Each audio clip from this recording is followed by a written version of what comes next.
What I would encourage parents to do is talk about at home and at school, where are areas that you want to say are cell phone free, that are screen time free, and we're going to be talking and engaging with each other personally. And we're just going to put the phones down for a little bit. And you're probably going to have to start with small snippets of time. It may be 3 to 5 minutes and work your way up to 10 or 15 minutes. And ultimately, you may get to an hour. And I know it sounds crazy to go an entire hour without a cell phone, but it's doable. And I think it's healthy. So I would say start with small parameters of time and try to work your way up to where you feel like you've got a healthy amount of time where cell phones are down and you have that free time.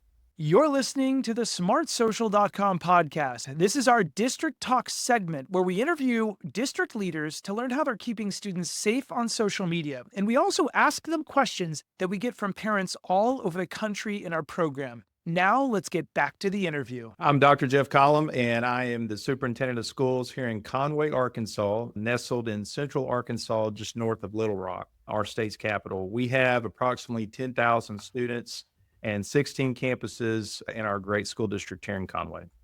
Superintendent, it's so great to have you here today as we talk about keeping students safe on social media so they can be successful and someday shine online past the age of 16 when their parents are ready for them to be on social media and they're ready to start shooting for the stars for their future job, career, college, and everything else. I'm so honored to have you here because you're going to give us insights into what it's like in your community, your region, your state, and with your background. So I want to dive into some of the biggest questions for all of our viewers. Welcome to smartsocial.com. This is our Superintendent Spotlight where we address parent questions and we highlight district thought leaders and their insights on the latest social media safety insights here at smartsocial.com. And the first thing we're going to dive into, Superintendent, is I'd like to ask you a question on parent participation or parent engagement.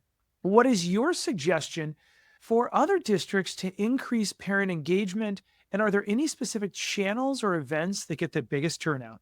Over the years, this is my 28th year in education, and I think the days of having our parents come up to our campuses physically still works. It is a bit of a challenge, whether it's for a parent night or parent-student conferences or whatever it may be. Those are still successful. But I think in today's world, things are so fast-paced. Parents are busy. Everyone's really busy. I think if we can connect with them through social media events, whether it's a Facebook Live event connection or some other kind of social media outlet connection throughout the community, I think we're seeing that that's become more effective. If we can make it convenient for them that fits into their schedule, then it really works best. Yeah, well said. Convenient for them, fits in their schedule. Are there any things you're doing as well as on demand? Is that replay so they can watch it after the fact? So when we do live events, we always try to record them and then we'll post those recordings online through our website. We have several social media platforms, all the typical Facebook, Instagram, different platforms, of course, our website as well, that we try to steer our parents to so that they can remain connected digitally to what's going on in the school system. And I think the most success that we've seen is when we can make it available to them where it fits in their schedule, if it's after dinner or between ball games or even traveling on the road, where they can dial in and watch or listen at their convenience. We've also recently launched a podcast series that I'm very excited about that I think, we started with school safety and we're starting to feed different topics that we want them to know about throughout the school year. And I think that's going to have a lot of success as we continue to push that out across our community. Agreed. I love that you're doing that. Okay, let's dive into the next question. I need your insight on shining online, which is one of our key terms here at smartsocial.com. Gentle plug, all of our audience members know that I wrote a few books called Light, Bright, and Polite. When I left Disney Studios in the brand marketing division, we teach every student really how to shine online in a positive way, which we're so excited to talk about in January. So when we're talking about shine online, my question for you, Superintendent, is what advice do you have for parents and students to help students use social media in a positive way? Josh, I think this is critical. And I think the more we can role model for our staff and our students and the parents in our community to use these different platforms to brag on successes and highlight positive character trait things that are going on in our schools. And you want to put things out that students need to emulate with their peers and other student groups. And so when we can brag on a teacher success story, or when we can brag on a student accomplishment in our district in every platform possible, then we do that, and we try to push that out and maximize making a big deal out of those stars that we have across the district. And then hopefully what you see is the repetition of that become infectious almost, that, hey, man, they're bragging again on a teacher success story, or they're bragging again on a student that made a national merit scholar level. Those kind of accomplishments are huge. And so I think just creating those stories that you want to see other students emulate with their peers and see happen in our community at a very high level. Yeah, so well said. I love that. Bragging on it, and it's so great. Now, parents, all of our listeners who are watching right now, parents are often asking us, Josh, what makes these apps so addictive for teens and students of all ages? Well, let's hear from a couple real students in high school as they explain why they can't stop scrolling. I think the most addictive part about social media is the constant new content that you see. You're always being introduced to new content, especially on apps like TikTok. I think the short videos, when they end so quick, you start to lose your ability to have a longer attention span. I've caught myself finding long TikTok videos and I can't stand watching the whole thing. This generation really adapted to the fact that we don't have a large attention span. We really only concentrate for 30 seconds. So getting information that quickly, I think, enables us to just want to keep watching more. You don't even need to care about what they're presenting to you, but just the fact that you can sit there and watch it and you're oddly enjoying it. Social media is pretty addictive. People have said it's like a drug. So it is addictive because you can't stop watching it. Your mind just plays on loop and it enjoys the fulfillment of everything firing in your brain to just keep watching. So interesting. And for all of our parents watching, you've probably seen this with your teens as well. And in fact, most of the adults we talk with say, you know what, Josh, I've deleted Instagram myself for a short while. And the next question we get from parents is, Josh, is social media positive or negative in the long run for my kiddo? Well, let's hear from a real student and why they think video apps are so addictive for them as well. Part of what makes social media so addictive is how the algorithms are based on using content to judge whether or not someone's worthy, and using people's short attention spans to evaluate them as pieces of code, which also means that social media doesn't really care about your opinion, but really what keeps you on that platform longer, whether that's from likes, comments of engagement, sharing it to other people, or even just watching it through. The algorithm judges you as a piece of data and whether or not someone should be praised for being controversial or thrown away for not being exciting enough, even if they're pouring their heart and soul into the content. It is a heartless beast. When I spend too much time on social media, that can look like being happy because something really cool happened in my friend's life. They went hiking. A friend of mine saw snow for the first time a couple of days ago, and it can make me feel really happy and energized. But other times, it can just be really draining. It can be really negative. It depends who I'm following. It depends what's being posted. Now let's get back to our guest, Superintendent. I've got a question for you around screen time, the topic you just heard from all these teens. And thank you to all of our partner school districts for giving us your teens to be in our student internship so that we can hear their real voices. Back to the source. Superintendent, let's talk screen time. What are your tips that parents can do to better manage screen time at home? Man, I want to say I thought the student summarized that very well. They're being studied as an algorithm and it keeps their interest peaked as they scroll. And it's on a 1 to 2 second timeline that if it doesn't grab their attention within that 1 to 3 seconds, then they're on to the next thing. And so I think for parents to understand, one, that's what you're up against, whether it's at home or at school. And as a dad, I deal with this at home myself. And so one of the things that we've talked about as a parent personally is there are times at home that are cell phone free. When we sit down and we have dinner as a family, we want phones down and we're not going to be scrolling and texting and all those kind of pieces. And so I think what I would encourage parents to do is talk about at home and at school, where are areas that you want to say are cell phone free, that are screen time free, and we're going to be talking and engaging with each other personally.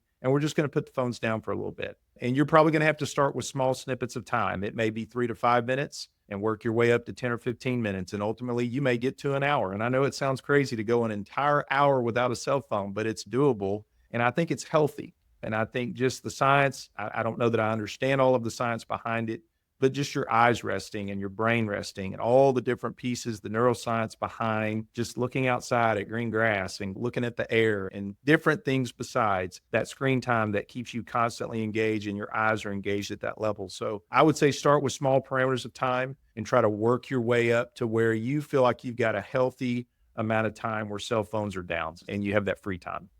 What a great tip. I think all of our listeners who are parents right now and educators, let's be honest, I'll go first, probably is on our phones a little bit too much. You as a superintendent, as a leader, I'm sure it happens to you from time to time. I love that little bite-sized, let's go a half an hour without this, leave it in the other room. Let's do something. Maybe it's read a book. For me, it's cleaning out the garage or doing laundry. That's when I'm the most happiest, doing something productive or building something. I love that. And work your way up. Great tip, superintendent. Great tip. For all of our partners, school districts, you know that our mission, when I left Disney Studios and brand marketing, it's we're dedicating our lives to kids. We are 10xing parent engagement. Don't forget to send out our weekly live parent events and replays via the newsletter that you have. Districts are saying that it fits so well in their weekly and monthly newsletters. We have teens in the program. We're getting 10 times the amount of engagement. And we have a premium parent newsletter that once they're in our live events, they get sent and they're raving about it. We're so grateful for all of the millions of people that are using our program and the partner school districts. Remember, school districts, you send out our pre-written newsletter. Here's what some of our amazing partners say. It was so easy to fit Smart Social's event invites into our monthly newsletter. These live events cover the hottest topics that parents care about, and so it boosted our parent engagement. Real parents, I love the information on how to keep track of the kids on the web. My family struggles with time management online. Real parents in these districts. And last, the outcome for our partner districts. We hope that your principals feel this way. Josh, we had 50 social media incidents per year last year before we met you. Now we're down to 5 incidents, and I have more time to be a school principal again. Parents, can you imagine if your principal felt like they did in the 90s when it was just all, how do we focus on the kiddos? That's our dream. It's almost unattainable, but we're going to get really, really close on that.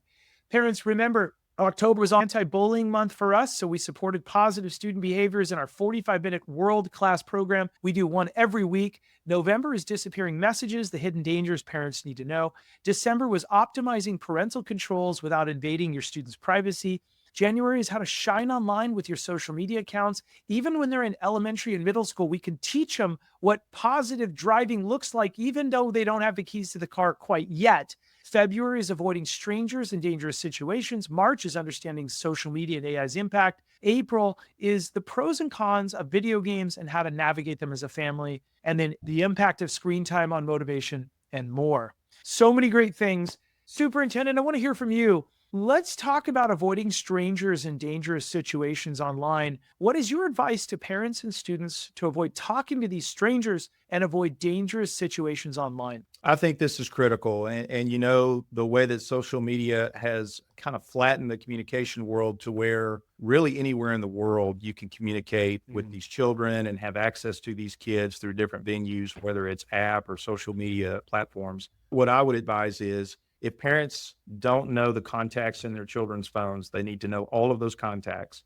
If you're being communicated with someone that is not a known contact, you probably need to check that very carefully or possibly eliminate it. If people are accessing your children through these apps, again, if you don't know who they are, you certainly don't know where they are, those can create and lead to dangerous situations. And then I think parents, you need to, as a dad, I can say this, I think you need to be careful and cautious that you are having these discussions with your children and ask them, are you communicating with anyone that you don't know? This can happen through video games. This can happen through all these different social media outlets. And so keeping that door open to the discussion, who are you talking to? How long are you talking to them? And if we don't know them, we probably don't need to talk to them. And so it happens a lot. And unfortunately, it leads to a lot of dangerous situations. There's a lot of horror stories out there where these things begin as a very innocent game or a very innocent text thread. And before you know it, it's turned into a very dangerous situation. So know who your children are talking to for sure. Yeah, I love that. You just said careful and cautious. I think those are great words to go together when we're talking about who our kids are interacting with online and how they're interacting. That's terrific.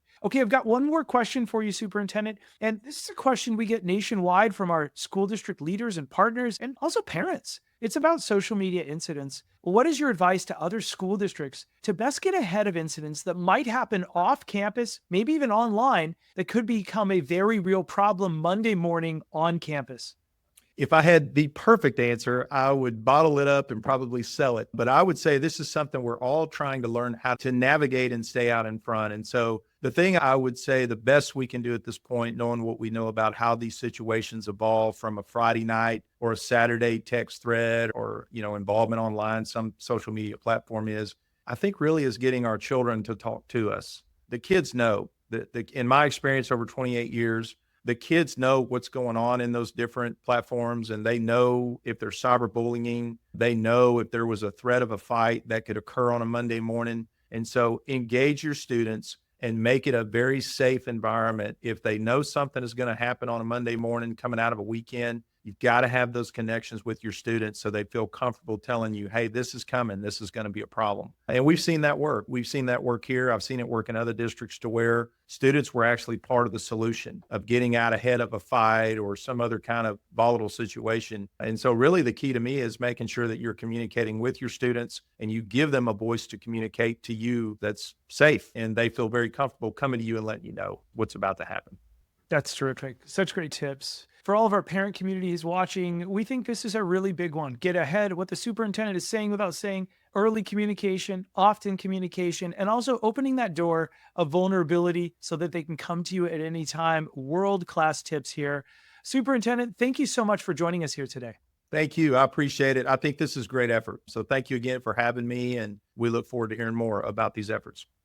Absolutely. For all of our listeners, remember at the age in middle school, you're dying to give them a phone or they're begging for it. We understand that, and that's great. But in our program, we delineate and separate when you give them a phone versus when you give them social media. Two very different ages. If you want to give them a phone a little earlier, there's lots of watered down cell phones that look like smartphones that don't have social media. And then at the age of 16 and beyond, it's time to start talking about how are we going to shine online? How do we use this digital car that is social media and the phone in a way that gets us from point A to point B so that it doesn't just take all of our time away and let us compare ourselves to others or chat with strangers. Let's separate those ages carefully. We here at smartsocial.com love you. We're reaching millions of parents, but we're very old school. You email us. We're going to get back to you. I might even see it myself. Thank you to everyone. And always remember, when you're online, remember to keep it light, bright, and polite because your kids are watching what you're posting. We'll see all of you on the next episode. Have a great rest of the day. Take care. Thanks for listening to the smartsocial.com podcast. Smart Social helps parents understand technology and social media to keep their kids safe and successful. Be sure to join one of our weekly online live events to become the smartest parent on the block so you can keep your kids safe and protect their future. Also, don't miss our 450 plus online resources and replays you can watch on demand in multiple languages.